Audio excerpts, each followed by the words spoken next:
Hello, ये है दीपा's tutorial और मैं हूं दीपा। तो ये आज हम रिवीजन कर रहे हैं कंट्रोल एंड कोऑर्डिनेशन का बोर्ड के पर्पज से।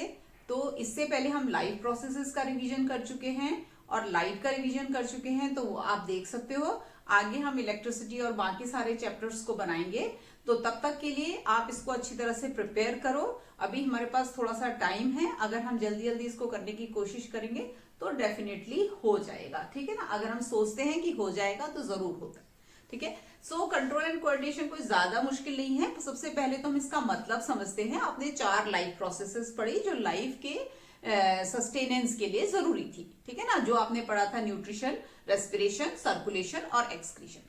तो अब क्या है कि बॉडी को सर्वाइवल के लिए भी ना उसको मूव करने की जरूरत पड़ती है, एक्शन लेने की जरूरत पड़ती है। अपने डिफरेंट बॉडी के अंदर के जो प्रोसेसेस होते हैं उनको भी कंट्रोल करने के लिए जरूरत पड़ती है। तो ये हम पढ़ेंगे कंट्रोल एंड कोऑर्डिनेशन। कंट्रोल मतलब सारी एक्टिविटीज को कंट्रोल करना, और कोऑर्डिनेशन मतलब उस कंट्रोल या उस कमांड के अकॉर्डिंग जब बॉडी एक्ट करती है, बॉडी के बाकी पार्ट्स एक्ट करते हैं कोऑर्डिनेशन में, तो हम उसको कोऑर्डिनेशन बोलते हैं। इसके लिए 2 सिस्टम्स रिस्पॉन्सिबल हैं, एक है नर्वस सिस्टम और दूसरा है एंडोक्राइन सिस्टम। तो नर्वस सिस्टम हमारे ना 2 टाइप के होते हैं। एक होता है सेंट्रल नर्वस सिस्टम, जिसमें कि हमारा आता है ब्रेन और हमारी आती है स्पाइनल कॉर्ड, और एक होता है पेरिफेरल नर्वस सिस्टम, जिसमें आती है नर्व्स। जो स्पाइनल कॉर्ड है वो पूरा बंच ऑफ न्यूरॉन्स है, और जो ब्रेन है वो एक ऐसा टिश्यू है जो कि बॉडी की सारी एक्टिविटीज को कंट्रोल कर रहा है। ठीक है, वो भी हमारा जो है नर्वस टिश्यू से बना हुआ है। तो नर्वस टिश्यू जो है उसकी जो मेन यूनिट है वो क्या है, एक न्यूरॉन है। तो न्यूरॉन जैसे जो है हम लोग एक नर्वस जो सेल होती है उसको हम न्यूरॉन बोलते हैं। तो ये रहा आपका न्यूरॉन। ठीक है, तो सबसे पहले तो हमें समझना होगा न्यूरॉन क्या है। न्यूरॉन में देखो ये है लॉन्गेस्ट सेल है आपकी, ठीक है, ये हमारी बॉडी में। तो इसमें जो इसकी सेल बॉडी है, इसके अंदर एक न्यूक्लियस होता है। ये आपको जो दिख रहे हैं ये सब ना डेंड्राइट्स हैं। ठीक है, ये डेंड्राइट्स क्या करते हैं, मैसेज को रिसीव करते हैं, लेते हैं। उसके बाद ये जो है सेल बॉडी में आता है, तो ये जो है इलेक्ट्रिकल इंपल्स में कन्वर्ट हो जाता है। अब इलेक्ट्रिकल इंपल्स फटाफट इसकी तरफ जाता है। जब नर्व एंडिंग पे पहुंचता है ना, तो यहाँ पे दूसरा न्यूरॉन ना थोड़े से गैप के बाद है, उसकी डेंड्राइट्स जो है वो थोड़े से गैप के बाद शुरू हो रही है। ठीक है, 2-3 न्यूरॉन्स भी जुड़े हो सकते हैं एक न्यूरॉन से, मतलब उसके पास में जो ये गैप आ रहा है ना छोटा सा, इसको हम बोलते हैं साइनैप्स। ठीक है, तो अब क्या है, हमने क्या कहा, यहाँ मैसेज रिसीव हुआ और यहाँ पे वो इलेक्ट्रिकल इंपल्स में कन्वर्ट हुआ। उसने पूरे ये एक्सॉन को ट्रेवल किया, नर्व एंडिंग पे पहुंचा। नर्व एंडिंग पे फिर से क्या होता है, केमिकल जनरेट होता है, जो केमिकल क्या कर रहा है, इस क्रॉस कर रहा है गैप को, साइनैप्स को। ठीक है, और फिर उसके बाद दूसरा डेंड्राइटिक टिप उसको रिसीव कर रहा है। ये मैसेज जो होता है वो यूनिडायरेक्शनल होता है, एक ही डायरेक्शन में फ्लो करता है। यहाँ पे एक ट्रांसमीटर सब्सटेंस होता है, जो कि ये केमिकल ट्रांसमीटर सब्सटेंस रिलीज होता है, जो कि ये यहाँ चला जाता है। ठीक है, इससे क्या फायदा हुआ, जो एक न्यूरॉन ने मैसेज रिसीव किया ना, वो यहाँ पे जो है केमिकल की वजह से 4-5 न्यूरॉन्स को मिल गया, तो फटाफट गया। दूसरी बात क्या है, इलेक्ट्रिकल इंपल्स की तरह देखो, आपको वायर की तरह दिख रहा है, और इसमें इंसुलेशन भी है, ये आपको दिख रही है, सारी इंसुलेशन है। ठीक है, ताकि ये मैसेज जो है थोड़ा हल्का ना पड़ जाए। तो ये है, इसको रेनवियर नोड्स बोलते हैं, नोड्स ऑफ रेनवियर। तो वो आपके उसमें एनसीईआरटी में नहीं, आपके एनसीईआरटी में 1, 2, 3, 4 और चौथा सेल बॉडी, ये 4 आपके इसमें लेबल्ड है। डायग्राम में भी देखना चाहिए कि क्या क्या लेबलिंग है और क्या क्या उसका फंक्शन है। ठीक है, तो ये तो हो गया है आपका न्यूरॉन। ठीक है, न्यूरॉन क्या कर रहा है, ये मैसेज को रिसीव कर रहा है। ठीक है ना, कोई भी मैसेज आया, हमने पढ़ा था कि जो लिविंग थिंग्स होते हैं दे रेस्पॉन्ड टू स्टिमुली, मतलब कोई भी चेंज है उसको लिविंग थिंग्स रेस्पॉन्ड कर रहे हैं। ठीक है, तो जो एनिमल्स है वो कैसे रिस्पॉन्स कर रहे हैं, वो न्यूरॉन की हेल्प से रिस्पॉन्स कर रहे हैं। जैसे आपने एक हॉट ऑब्जेक्ट को हाथ लगाया, तो फिर आपके ब्रेन तक, मतलब स्पाइनल कॉर्ड तक मैसेज गया, फिर ब्रेन तक भी गया कि भाई कुछ चेंज हुआ है, भी हाथ हटाना पड़ेगा। ठीक है ना, ऐसे ही प्लांट्स बोलते हैं, प्लांट्स के उसमें आता है, प्लांट्स के उसमें नर्व्स नहीं है, लेकिन मैसेज तो उनमें भी जा रहा है। They also respond to stimuli. Stimuli मतलब any change in the surrounding. ठीक है, तो वो भी प्लांट्स भी रेस्पॉन्ड करें। आपको पता है कि अगर आप एक प्लांट को ऐसे करके रख दोगे, अगर आप एक ग्रोइंग प्लांट को ना आपने ऐसे करके टेढ़ा करके रख दिया, तो थोड़े दिनों बाद क्या होगा, ये यहाँ सनलाइट की ओर को और ये रूट नीचे की ओर को चली जाएगी। तो प्लांट्स भी रेस्पॉन्ड कर रहे हैं स्टिमुली को। ठीक है, तो जब हम रेस्पॉन्स कर रहे हैं तो ये रिस्पॉन्स क्या किस चीज में हेल्प कर रहा है, ग्रोथ में और सर्वाइवल में, ठीक है ना। अगर हम हॉट ऑब्जेक्ट से हाथ नहीं हटाते, अगर हम सामने शेर को देखकर भागते नहीं, तो ये हमारी तो लाइफ खतरे में पड़ जाती ना। और ब्रेन तक मैसेज गया, खाली इससे फर्क नहीं पड़ा। फर्क किससे पड़ा कि ब्रेन ने हमारे मसल्स को बोला, हमारी ग्लैंड्स को बोला भाई कुछ एक्शन लेना जरूरी है इसके लिए। तो उसमें हमारी जो इफेक्टर्स हैं, जो मसल्स और जो हमारे ग्लैंड्स हैं, उन्होंने हेल्प किया। भागने में ब्रेन के सोचने से तो नहीं होगा ना, मसल्स को वर्क करना पड़ेगा। तो मसल्स ने वर्क किया, तो फिर वो क्या हुआ कि हमारा जो सर्वाइवल है वो मतलब रहा, ठीक है, सर्वाइव करने में हेल्प मिली। तो इस बात करी थी कि एक होते हैं रिसेप्टर्स और एक होते हैं इफेक्टर्स, ठीक है। ये रिसेप्टर्स क्या करते हैं, रिसीव करते हैं मैसेज को, रिसीव मैसेज, ठीक है। और ये इफेक्ट क्या करते हैं, एक्शन करते हैं, इफेक्टर, ठीक है। तो रिसेप्टर्स आपके ना 5 टाइप के हैं। एक आ गए आपके ऑल्फैक्टरी रिसेप्टर्स, ऑल्फैक्टरी रिसेप्टर्स। दूसरे आपके आ गए हैं फोनो रिसेप्टर्स, ठीक है, फोनो रिसेप्टर्स। तीसरे आ जाएंगे आपके फोटो रिसेप्टर्स। चौथे आपके आ जाएंगे थिग्मो रिसेप्टर्स। और 5वें वाले आपके आ जाएंगे गस्टेटोरी रिसेप्टर्स, गस्टेटोरी रिसेप्टर। सो ऑल्फैक्टरी रिसेप्टर क्या करते हैं, स्मेल करते हैं। फोनो रिसेप्टर क्या करते हैं, हियर करते हैं। फोटो रिसेप्टर्स क्या करते हैं, सी करते हैं, ठीक है। थिग्मो रिसेप्टर्स क्या करते हैं, टच, ठीक है। कभी कई बार इसको थर्मो रिसेप्टर भी बोलते हैं। गस्टेटोरी रिसेप्टर्स क्या करते हैं, टेस्ट, ठीक है। तो ये जो है हमारे जो 5 तरह की चीजें हैं, जिससे कि सेंसेस जिसको बोलते हैं, वो ये आपके रिसेप्टर्स हैं, ठीक है। तो ये क्या करेंगे, ये डिफरेंट चीजों को लेकर के जाएंगे ब्रेन के पास, ठीक है, मैसेज को लेकर के। एक्शन कौन करेगा, एक्शन जो है वो 2 चीजें करेंगी, एक तो करेंगे मसल्स और दूसरे करेंगे ग्लैंड्स, ठीक है। तो ये हमारे आगे रिसेप्टर्स और इफेक्टर्स, ठीक है। हमने बात की ना कि एक होते हैं रिसेप्टर्स और एक होते हैं इफेक्टर्स। रिसेप्टर्स तो क्या करें, इंफॉर्मेशन को रिसीव कर रहे हैं, स्पाइनल कॉर्ड या ब्रेन के पास ले जा रहे हैं। और इफेक्टर्स जो हैं, मसल्स को अब वर्क करना है और ग्लैंड्स को। ग्लैंड्स की हम बात करेंगे जब एंडोक्राइन सिस्टम पढ़ेंगे, भाई ग्लैंड्स को कैसे, ब्रेन में पिट्यूटरी ग्लैंड होती है, वो ऑर्डर करती है हार्मोन रिलीज करो और वो सब एक्शन के लिए। दूसरा हमारे जो इफेक्टर है वो है मसल्स। अब मसल्स कैसे करते हैं, मसल्स ना हमेशा पेयर में वर्क करते हैं। उनके पास कॉन्ट्रेक्टाइल प्रोटीन्स होते हैं, जिसकी वजह से वो अपनी शेप चेंज कर सकते हैं। ऐसे ना, जैसे आपके पास है बाइसेप्स और ट्राइसेप्स, ठीक है। तो ये क्या हो रहा है, ये अभी हमारी बाइसेप्स जो है मेरी रिलैक्स हो गई है और जो ट्राइसेप है वो कॉन्ट्रैक्ट हो गई। और जब मैं ऐसे कर रही हूं तो क्या हो रहा है, ये रिलैक्स हो रही है और ये कॉन्ट्रैक्ट होते हैं। ऐसे करके इनके अंदर ना कॉन्ट्रैक्टाइल प्रोटीन होते हैं, जिसकी वजह से ये शेप चेंज कर सकते हैं। और शेप चेंज करने की वजह से ये अपना इफेक्टर का जो परफॉर्मेंस है वो करते हैं। तो बात करते हैं रिफ्लेक्स एक्शन की। बहुत बार सुना है रिफ्लेक्स एक्शन क्या होता है, हम बार बार अभी पहले भी बोल रहे थे कि living things respond to stimuli, ठीक है। तो अब रिफ्लेक्स एक्शन क्या करता है कि इमीडिएट रेस्पॉन्स टुवर्ड्स स्टिमुली, जो कि सर्वाइवल के लिए बहुत जरूरी है। सपोज करो आपने एक हॉट ऑब्जेक्ट को हाथ लगाया, हॉट ऑब्जेक्ट को हाथ लगाया, तो ये मैसेज ना सेंसरी न्यूरॉन से गया स्पाइनल कॉर्ड के अंदर। यहाँ पे ये रिले न्यूरॉन है, ठीक है। सबसे पहले आ गया हॉट ऑब्जेक्ट, दूसरा आ गया सेंसरी न्यूरॉन में गया, और तीसरी चीज आ गई कि ये रिले न्यूरॉन में गया। रिले न्यूरॉन ने रिले रेस करते ना हम लोग, पैकेट आगे पकड़ाते हैं, वैसे ही ये रिले न्यूरॉन क्या कर रहा है, मैसेज को आगे पकड़ाने का काम कर रहा है। और यहाँ पे क्या है, ये चौथी चीज आ गई मोटर न्यूरॉन। तो मोटर न्यूरॉन किसको दे रहा है, इफेक्टर को दे रहा है, ठीक है।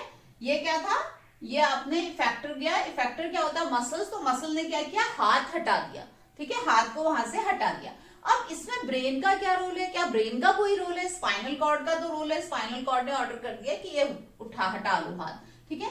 ये मैसेज ना यहाँ से ब्रेन को भी जाता है। कई बार पूछा जाता है कि रिफ्लेक्स एक्शन में ब्रेन का कोई रोल है या नहीं, तो ब्रेन का रोल है। ब्रेन को ये मैसेज जा रहा है, ब्रेन क्या करेगा, इस इंफॉर्मेशन को स्टोर करके रखेगा कि भाई लास्ट टाइम इस बंदे ने इस पैन को हाथ लगाया था, ये गर्म था और हाथ जल गया था, ठीक है।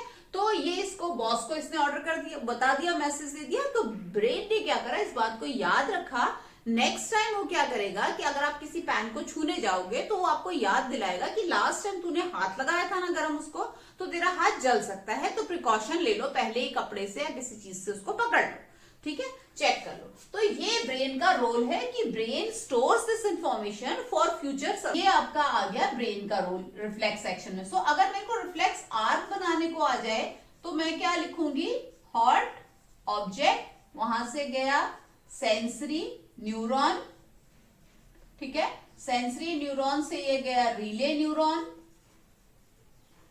ठीक है ना, इन स्पाइनल कॉर्ड, ठीक है, स्पाइनल कॉर्ड, और वहां से फिर ये गया है मोटर न्यूरॉन को, और मोटर न्यूरॉन से फिर ये गया है मसल को, ठीक है।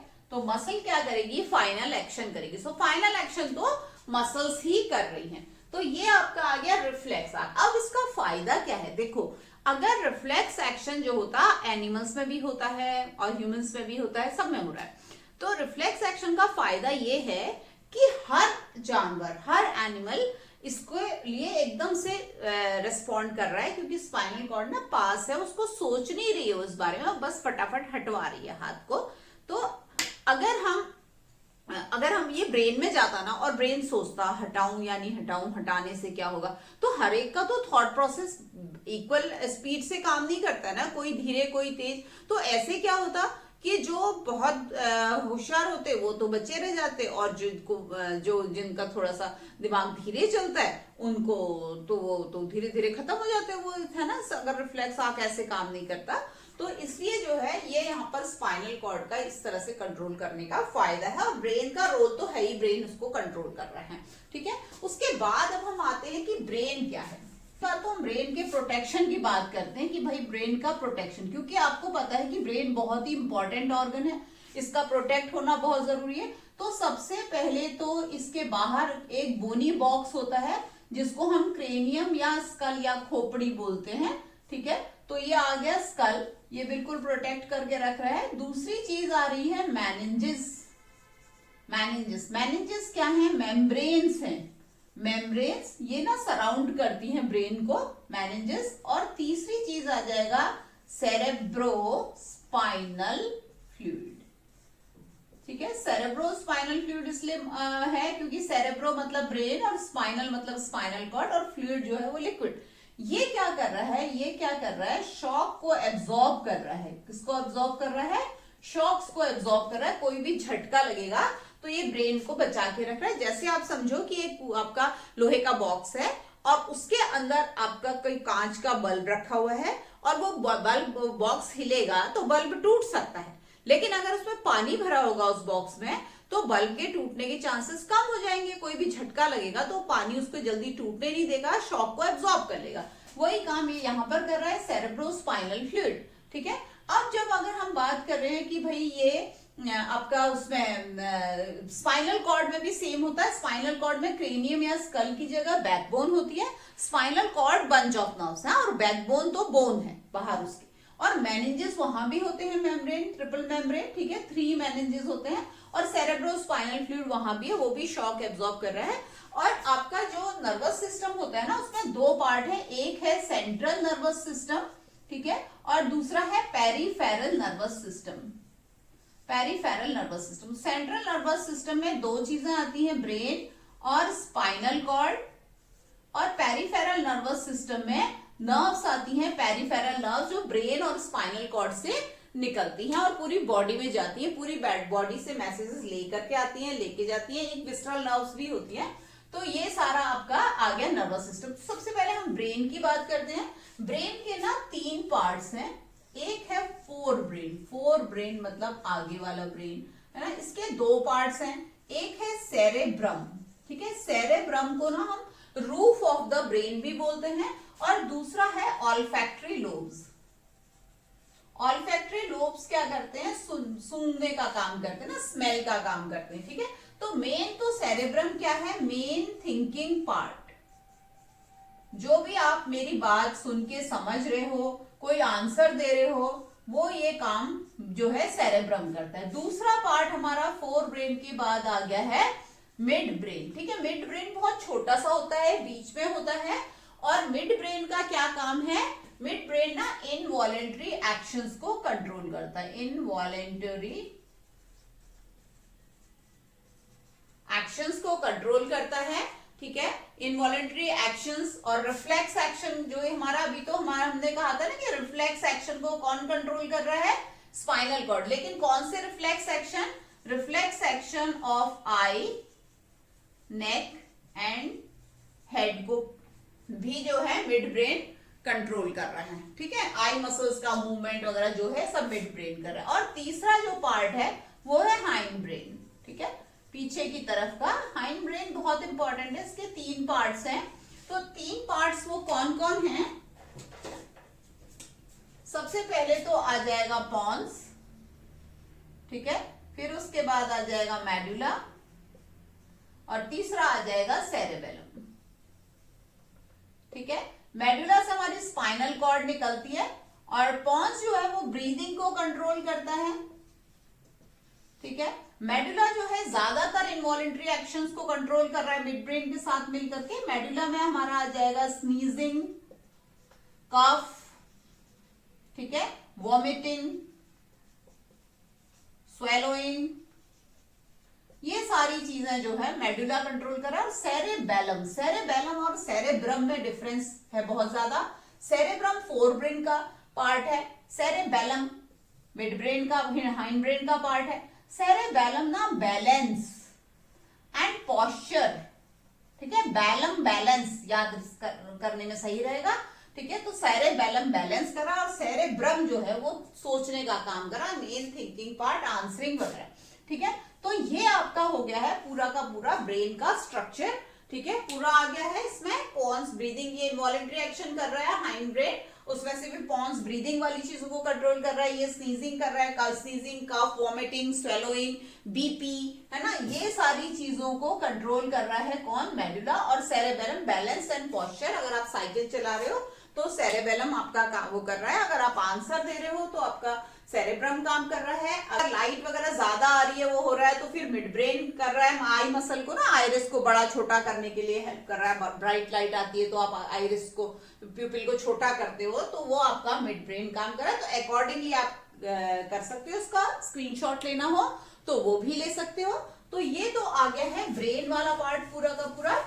अब जो नर्वस सिस्टम के साथ जो दूसरा सिस्टम हमारा हेल्प करता है ना कंट्रोल एंड कोऑर्डिनेशन में, वो हमारा है एंडोक्राइन सिस्टम। एंडोक्राइन सिस्टम ना एंडोक्राइन ग्लैंड से बना होता है। ये ग्लैंड जो है डिफरेंट डिफरेंट लोकेशन पे सिचुएटेड है बॉडी में।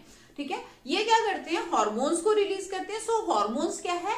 ऐसे केमिकल्स हैं जो बहुत स्मॉल अमाउंट में रिलीज होते हैं ब्लड में, क्योंकि ये एंडोक्राइन ग्लैंड्स ना डक्टलेस ग्लैंड्स है तो ब्लड में रिलीज करते हैं। उसके बाद ये ना टारगेट साइट पे जाता है। टारगेट साइट मतलब जहां उसकी जरूरत है वहां जाता है। ठीक है, कौन? हार्मोन। और फिर उसके बाद हमारे जो ये सब जो हार्मोन रिलीज होंगे ना अकॉर्डिंग टू द रिक्वायरमेंट, वो इस पिट्यूटरी ग्लैंड के ऑर्डर पे होते हैं। तो ये कमांड करता है, सारी ग्लैंड्स को कंट्रोल करता है, इसलिए इसको मास्टर ग्लैंड भी कहते हैं। तो ये हमारा जो पिट्यूटरी ग्लैंड है बहुत सारे हार्मोन्स भी रिलीज करता है। साथ में बाकी सारे ग्लैंड्स को कब हार्मोन रिलीज करना है और कब आप उसको स्टॉप करना है, ये सारा ऑर्डर देता है। ठीक है, इसलिए इसको मास्टर ग्लैंड बोलते हैं। ये ग्रोथ हार्मोन रिलीज करता है। सबसे पहले तो ग्रोथ हार्मोन क्या है कि हमारी ग्रोथ के लिए जरूरी है। अगर हमारी जो बॉडी, अगर कोई किसी की बॉडी में जो ये होता है ग्रोथ हार्मोन ज्यादा रिलीज होता है ज्यादा अमाउंट में, तो उसको जाइजेंटिज्म यानी कि बहुत ह्यूज बॉडी हो जाती है। और अगर ये कम होता है तो ड्वार्फिज्म यानी कि जो है ड्वार्फनेस हो जाती है। ठीक है, दूसरी जो हमारी ग्लैंड है इसमें आपके, इसमें थायराइड ग्लैंड है, हमारे नेक में होती है। आपने बहुत सुना होगा कि भाई थायराइड हो गया, तो थायराइड तो होता ही है सबके पास। लेकिन अगर थायराइड का जो सीक्रेशन है जिसको हम थायरोक्सिन हार्मोन बोलते हैं, वो आपका ज्यादा भी हो सकता है और कम भी हो सकता है। दोनों ही चीजें खराब है, ज्यादा होना हाइपरथायरॉयडिज्म और कम रिलीज होना है हाइपोथायरॉयडिज्म। ठीक है, दोनों ही केसेस में प्रॉब्लम होती है। प्रॉब्लम होती क्यों है? क्योंकि ये जो है ना थायराइड हार्मोन, थायरोक्सिन हार्मोन, ये हमारी बॉडी में फैट, कार्बोहाइड्रेट और प्रोटीन के मेटाबॉलिज्म को कंट्रोल करता है। अब ये तीनों तो हमारे मेन फूड हैं, हमारे जो फूड के कंपोनेंट्स पड़े तीनों मेन फूड है। तो उनके मेटाबॉलिज्म को कंट्रोल करता है। इसका मतलब है ओवरऑल एक्शन ऑफ द मतलब परफॉर्मेंस ऑफ द बॉडी को कंट्रोल करता है थायरॉक्सिन हार्मोन, ठीक है। तो इसके यहाँ पर आपके उसमें थाइमस और पैराथायरॉइड ग्लैंड भी दी है, पर वो आपके कोर्स में है नहीं, पर आपको लेबल करना हो तो उसके साथ कर सकते हो, मैंने नहीं बनाया है। तीसरा आपका यहाँ पर ग्लैंड आ जाती है पैंक्रियास। पैंक्रियास जो है वो हमारी जो स्मॉल इंटेस्टाइन होता है ना उसके ऊपर और स्टमक के नीचे होता है, ऐसे लीफ शेप ऑर्गन है ये, और ये बहुत ही इंपॉर्टेंट ऑर्गन है क्योंकि आपने न्यूट्रिशन में पढ़ा था कि ये लाइपेज, पैंक्रियाटिक अमाइलेज, ट्रिप्सिन को छोड़ता है, ठीक है। तो ट्रिप्सिन को छोड़ता है, मतलब तीनों मेन एंजाइम्स हैं जो इनको ये छोड़ रहा है। और ना पैंक्रियास जो है डुअल ग्लैंड है। डुअल ग्लैंड मतलब ये हार्मोन्स भी छोड़ रहा है और एंजाइम भी रिलीज कर रहा है। हार्मोन्स भी रिलीज कर रहा है बाकी ग्लैंड्स की तरह, और एंजाइम भी रिलीज कर रहा है जो कि डाइजेस्टिव सिस्टम में हेल्प कर रहा है। और इसके पास ना डक्ट है, तो ये जो है इसको एक्सोक्राइन ग्लैंड भी कई बार बोलते हैं। और फिर उसके ये क्या करता है, पैंक्रियास जो है 2 हार्मोन रिलीज करता है। आपके उसमें सिर्फ इंसुलिन का मेंशन है, इंसुलिन और दूसरा ग्लूकागोन है। तो इंसुलिन क्या है, वही ज्यादा होगा तो भी प्रॉब्लम, कम होगा तो भी प्रॉब्लम, सभी हार्मोन्स में ऐसे ही होता है। तो यहाँ पे क्या है, जो ये इंसुलिन हार्मोन है ना वो ब्लड में शुगर लेवल को कंट्रोल करता है, मतलब शुगर का डाइजेशन कैसे होना है, उनको सेल के पास लेके जाना वगैरह, ये सब काम इंसुलिन हार्मोन का होता है। तो अगर कम होगा तो ब्लड में शुगर जो है वो लेवल बढ़ जाएगा, ठीक है। उसके बाद फिर क्या है, ये एड्रिनल हार्मोन है, एड्रिनल ग्लैंड्स हैं। एड्रिनल ग्लैंड जो होते हैं एड्रिनलिन हार्मोन को रिलीज करते हैं। कहाँ पे होते हैं, इनका पेयर है, अभी तक सब अकेले थे, अभी एड्रिनल हार्मोन, एड्रिनल ग्लैंड का पेयर है, और ये एड्रिनलिन हार्मोन रिलीज करता है। एड्रिनलिन हार्मोन जो है वो हमारा इमरजेंसी हार्मोन हम इसको बोलते हैं, ट्रिपल एफ के लिए प्रिपेयर करता है। Triple F, 3F। वो 3F क्या है, वो है फाइट, फ्राइट और फ्लाइट। मतलब आपके सामने शेर आ गया, या तो आप क्या करोगे, डर के मारे कांपने लग जाओगे, दैट इज फ्राइट, ठीक है। और फिर फाइट यानी कि आप लड़ोगे, या फ्लाइट आप भाग जाओगे। तो इन तीनों के लिए वो आपको तैयार करता है। कैसे तैयार करता है, अब आपके सामने शेर आया तो आपके लिए क्या जरूरी है, अपनी जान बचाना है ना। तो या खाना बचाना, अभी पकौड़े खाएं वो बचाना, वो नहीं है काम। तो बॉडी की इंटेलिजेंस, मैंने आपसे बार बार बोला है कि बॉडी जो है वो इस तरह से करती है, जो एड्रिनल हार्मोन है वो क्या करता है, जो ब्लड का वो है ना पंपिंग, हार्ट को ऐसे वो करता है कि ब्लड की पंपिंग ना लिम्स की ओर को ज्यादा हो जाती है, भाई हाथ पैर भागने के लिए या लड़ने के लिए वहां की ओर को ज्यादा हो जाती है, गूज बम्स हो जाते हैं, एकदम ब्लड प्रेशर हाई हो जाता है, पैल्पिटेशन हो जाती है, ताकि क्योंकि ब्लड की सप्लाई ज्यादा हो रही है, ताकि एनर्जी मिले, ठीक है। और डाइजेस्टिव सिस्टम की साइड को ना ब्लड सप्लाई बिल्कुल मिनिमम हो जाती है, और वहां मतलब डाइजेशन वगैरह का काम, एब्जॉर्प्शन का, वो सब स्टॉप हो जाता है, ऑलमोस्ट स्टॉप हो जाता है, ठीक है। तो इस तरह से एड्रिनल का जो एड्रिनल ग्लैंड के जो सिक्रीशन है एड्रिनलिन हार्मोन, वो इमरजेंसी सिचुएशन को फेस करने में हमें हेल्प करता है, ठीक है। उसके बाद ये जो 2 ग्लैंड हैं, testis, 1 pair of testis and 1 pair of ovary, आप रिप्रोडक्शन वाले चैप्टर में इसको पढ़ोगे। तो ये जो है मेल्स में होते हैं, फीमेल्स में होते हैं, रिप्रोडक्टिव सिस्टम का पार्ट है। और ये क्या करते हैं, टेस्टोस्टेरोन हार्मोन सीक्रेट करते हैं, जो secondary sexual traits in males और दूसरा स्पर्म्स के प्रोडक्शन के लिए जरूरी होता है, टेस्टोस्टेरोन हार्मोन। और जो ओवरी और फीमेल रिप्रोडक्टिव सिस्टम का पार्ट है, पेयर ऑफ ओवरी होती है, इनमें बहुत सारे ओवा ऑलरेडी होते हैं जो once in a month mature होते हैं। तो मैच्योरेशन ऑफ ओवा में वो करता है, इसका सीक्रेशन जो है वो क्या है, एस्ट्रोजन हार्मोन जो है ओवा की मैच्योरेशन में हेल्प करता है। और दूसरा ये जो है secondary sexual traits in females में हेल्प करता है। सेकेंडरी सेक्सुअल ट्रेट्स क्या होते हैं, ऐसे कैरेक्टरिस्टिक जो मेल्स को फीमेल से आइडेंटिफाई करने में हेल्प करते हैं अलग अलग, ठीक है। जैसे मुस्टैश हो गया, जैसे एनलार्जमेंट ऑफ ब्रेस्ट हो गया है फीमेल्स में, ये सब चीजें, ठीक है। तो ये जो हमने बात की ना कि भाई पिट्यूटरी ग्लैंड कंट्रोल करती है ग्लैंड्स को, बाकी ग्लैंड्स को, कि अभी हार्मोन्स को सीक्रेट करना, अभी स्टॉप करना है, या यहाँ पर चाहिए टारगेट साइट पे, ये सब चीजों को फीडबैक मैकेनिज्म कहते हैं। जब जरूरत है तो दो, और जब नहीं है तो उसको स्टॉप करो, यह है फीडबैक मैकेनिज्म। तो कभी कभी ये डिफाइन करने के लिए आ जाता है। तो एंडोक्राइन सिस्टम का हो गया यहाँ पे। तो इस तरह से आपने देखा कि बॉडी के कंट्रोल एंड कोऑर्डिनेशन के लिए दोनों चीजें रिस्पॉन्सिबल हैं, एक तो नर्वस कंट्रोल और दूसरा एंडोक्राइन ग्लैंड्स के जो हार्मोन्स हैं उनका कंट्रोल। दोनों मिलके बॉडी के सर्वाइवल को सक्सेसफुल बनाते हैं, ठीक है ना। तो अब इनमें से कौन सा सही है, क्या फायदा है इनका एक दूसरे के ऊपर। तो नर्वस सिस्टम जो है आपको पता है इलेक्ट्रिकल इंपल्स के फॉर्म में जा रहा है, तो वो फास्ट है, लेकिन वो वहीं जा रहा है जहां पर कि नर्व्स हैं। और एंडोक्राइन ग्लैंड के जो हार्मोन्स हैं वो आपको पता है, या फिर जो नर्वस सिस्टम में भी जो साइनेप्स को क्रॉस कर रहा है वो केमिकल कर रहा है, तो जो केमिकल्स हैं उनका क्या है, वो स्लो जरूर है उनका काम, लेकिन वो वाइड स्प्रेड है, ठीक है। तो ये दोनों में आपको कभी कंपेयर करने के लिए आएगा कि क्या दोनों की जरूरत है, बिल्कुल जरूरत है दोनों की, और क्या एक दूसरे का दूसरे के ऊपर एडवांटेज। तो केमिकल जो कोऑर्डिनेशन है, जो हार्मोन्स का कोऑर्डिनेशन है, that is wide spread although slow, और जो नर्वस का है it is fast but not that wide spread, ठीक है ना। नर्व्स होती हैं बॉडी में पूरे, लेकिन कहीं कहीं पर अगर वो उनका इतना वो नहीं है तो वहां पर हार्मोन्स जो है वो करते हैं अपना काम। इसके अलावा साइनेप्स को भी जब केमिकल करता है ना क्रॉस, तो वहां पे वो क्या करता है, एक नर्व की नर्व एंडिंग दो तीन जो भी नर्व्स उसके कांटेक्ट में हैं, पास में हैं, उनको वो मैसेज कन्वे हो जाता है, ठीक। अब प्लांट्स में कंट्रोल एंड कोऑर्डिनेशन की बात करते हैं। प्लांट्स के अंदर ना कोई नर्व्स नहीं होती है, न्यूरॉन्स वगैरह नहीं होते हैं, लेकिन फिर भी मैसेज तो जाता ही है उनमें, ठीक है। प्लांट्स जो होते हैं अपने स्टिमुली के अगेंस्ट रेस्पॉन्ड जरूर करते हैं, क्योंकि वो भी लिविंग थिंग है। उनका रेस्पॉन्स जो है एनिमल से थोड़ा सा अलग होता है। दो तरह के मूवमेंट्स हमको उनमें देखने को मिलते हैं। एक होते हैं नेस्टिक मूवमेंट्स, ठीक है, नेस्टिक मूवमेंट्स, और दूसरे होते हैं ट्रॉपिक मूवमेंट्स। तो नेस्टिक जो मूवमेंट्स होते हैं ना, वो क्या होते हैं, वो ग्रोथ रिलेटेड नहीं होते हैं। क्या होते हैं, नॉट ग्रोथ रिलेटेड, ठीक है। तो इसमें क्या होता है कि आपका जैसे टच मी नॉट प्लांट है ना, टच मी नॉट को आप टच करते हो तो उसकी लीव जो होती है सारी श्रिंक हो जाती है। यहाँ पे आपने टच किया है ना उसको, छुई मुई प्लांट को, टच मी नॉट को, तो वहां से आगे भी लीव्स जो होती है वो श्रिंक हो जाती है। और ये श्रिंकेज कैसे होता है, ये श्रिंकेज होता है आपका वाटर के मूवमेंट से। अब किसी तरह का तो कोई ना कोई इंफॉर्मेशन तो गई है ना, some kind of electrochemical information is travelling inside it, ठीक है। तो वो जा रहा है जरूर, और उसके बाद जो है ये ग्रोथ रिलेटेड नहीं है, टच किया उसमें। दूसरा जो होता है, आप जो डेजी फ्लावर देखा है, डेजी फ्लावर जो होते हैं वो रात के टाइम में ना बंद हो जाते हैं और दिन के टाइम में वो खिल जाते हैं, मतलब लाइट को रिस्पॉन्ड कर रहे हैं, लेकिन वो ये जो है ग्रोथ रिलेटेड नहीं है। दूसरे जो हमारे ट्रॉपिक मूवमेंट होते हैं वो ग्रोथ रिलेटेड होते हैं। वो आपके 5 टाइप के हैं। पहला तो आपका आ जाएगा फोटोट्रॉपिज्म, जिसको हमको सबसे ज्यादा दिखने को मिलता है, फोटोट्रॉपिज्म, ठीक है।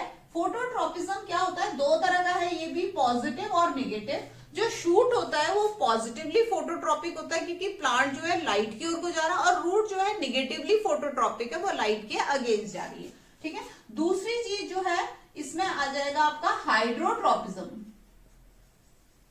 हाइड्रोट्रॉपिज्म भी पॉजिटिव और नेगेटिव होता है। अब शूट जो है वो नेगेटिवली हाइड्रोट्रॉपिक है, पानी के अगेंस्ट जा रहा है, और जो रूट है वो पॉजिटिवली हाइड्रोट्रॉपिक है, ठीक है। ये आ गया पहला, ये आ गया दूसरा। तीसरा वाला आ जाएगा आपका जियोट्रॉपिज्म, ठीक है। जियोट्रॉपिज्म में भी वही पॉजिटिव और नेगेटिव, ग्रेविटी की टुवर्ड्स जा रही है रूट, वो पॉजिटिवली जियोट्रॉपिक है, और शूट जो है नेगेटिवली जियोट्रॉपिक है। और चौथा आपका आ जाएगा थिग्मोट्रॉपिज्म, ठीक है। थिग्मोट्रॉपिज्म में क्या होता है कि जो प्लांट है वो किसी टच को सेंस करके उसके ऊपर उसकी ओर को बढ़ रहा है। इसमें आपको टेंड्रिल का एग्जांपल दे सकते हैं, जैसे आपने पी प्लांट में देखा है, कुछ ऐसे ऐसे ऐसे तरह के स्ट्रक्चर होते हैं जो कि सपोर्ट के चारों ओर रोल हो जाते हैं। तो ये जो है टच को सेंस करके, यहाँ पर स्टेम है ना, यहाँ पर कोई सपोर्ट है ना, तो ये अपने आप उसकी ओर को बढ़ने लग जाएगा। ये हो रहा है थिग्मोट्रॉपिज्म की वजह से, ठीक है। उसके ये है ना, इस नेस्टिक मूवमेंट से एकदम अलग है, ठीक है। ये ग्रोथ से रिलेटेड है, ये ग्रोथ से रिलेटेड नहीं है, इसमें डिफरेंस भी कभी कभी आ जाता है करने के लिए। और पांचवा वाला आपका है कीमोट्रॉपिज्म।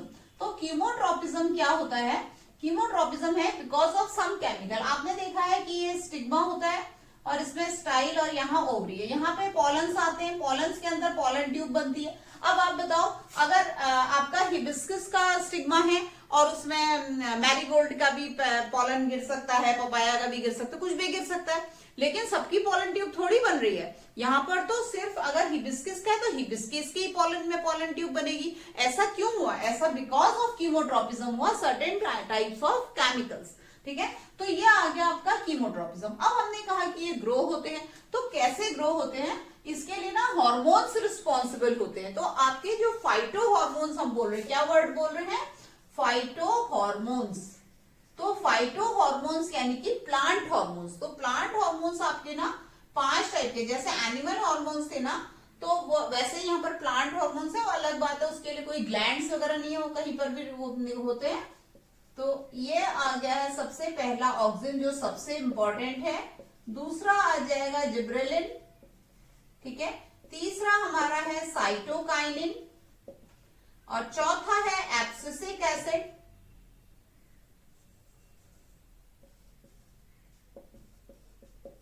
एब्सिसिक एसिड, और पांचवा वाला आ जाएगा इथाइलिन, ठीक है। तो ये ऑक्सिन जो है ना, ये क्या है, ग्रोथ हार्मोन है। कहां पे मिलेगा ग्रोथ है, तो शूट टिप या रूट टिप पे मिलेगा, ठीक है। फ्रूट्स की ग्रोथ के लिए, शूट टिप, रूट टिप की ग्रोथ के लिए, उन सब चीजों के लिए ऑक्सिन हार्मोन जो है वो इंपॉर्टेंट है। दूसरा जो है जिब्रेलिन है। जिब्रेलिन भी ग्रोथ हार्मोन है ऑक्सिन की तरह, ठीक है। सेल इलॉन्गेशन वगैरह में हेल्प कर रहा है, स्टेम इलॉन्गेशन में। साइटोकाइनिन जो है, ये ग्रुप बी ग्रोथ है, ये सेल डिवीजन में हेल्प करता है, ठीक है। सेल डिवीजन के अलावा जो उसमें डोरमेंसी होती है ना, सीड्स जैसे इनएक्टिव स्टेट में होते हैं, तो उसमें उसको हटाने में भी ये हेल्प करता है। एब्सिसिक एसिड ना अलग तरह का हार्मोन है, ये क्या कर रहा है, उल्टा एब्सिशन कर रहा है। एब्सिशन मतलब इनहिबिटरी हार्मोन है ये। जैसे आपका जो लीव्स होती हैं उनको गिरने में हेल्प करता है, और जो डोरमेंसी आ रही है, सीड्स का इनएक्टिव स्टेट हो रहा है, उसमें भी एब्सिसिक एसिड जो है वो हेल्प कर रहा है। तो ये ला रहा है डोरमेंसी को, ये ला रहा है, ठीक है। और इसके अलावा ये क्या कर रहा है, लीव्स की फॉलिंग, लीव फॉलिंग में भी ये हेल्प कर रहा है। फिर उसके बाद आ गया इथाइलिन। इथाइलिन जो है वो फ्रूट राइपनिंग में काम आता है, ठीक है। इथाइलिन क्या है, फ्रूट राइपनिंग वाला हार्मोन है। तो ये हमारे सारे हार्मोन। इसमें से आपका ऑक्सिन का जो एक्शन है उसके बारे में क्वेश्चन आता है। अगर आपका ये सनलाइट है और यहाँ पे प्लांट ग्रो हो रहा है, तो ये प्लांट जो है सन की ओर को ग्रो होगा, है ना, ऐसे करके। लेकिन अगर सपोज करो कि लाइट यहाँ पे कहीं आती है, तो फिर ये क्या होगा, ये जो वाला जो पार्ट है, यहाँ पे ऑक्सिन अकुमुलेट हो जाएगा ऑन द शेडी साइड, और वहां की जो सेल्स है ना वो इलांगेट हो जाएंगी, और ये क्या होगा, प्लांट इस तरफ को ग्रो हो जाएगा, ठीक है, सनलाइट की ओर को ग्रो हो जाएगा। तो इस तरह से ऑक्सिन का एक्शन होता है। तो ये हार्मोन्स क्या करते हैं, फाइटो हार्मोन्स प्लांट्स को कंट्रोल एंड कोऑर्डिनेशन में हेल्प करते हैं, कि वो फॉर लाइट की ओर को ग्रो हो, वाटर की ओर को रूट ग्रो हो जाए, ऐसे करके कंट्रोल एंड कोऑर्डिनेशन प्लांट में भी होता है। वो भी रिस्पॉन्ड करते हैं स्टिमुली को, उनके स्टिमुली से वाटर। कंट्रोल एंड कोऑर्डिनेशन का रिवीजन पूरा हो गया है। उसको अच्छी तरह से लाइक करो, शेयर करो, सब्सक्राइब करो। Thank you very much.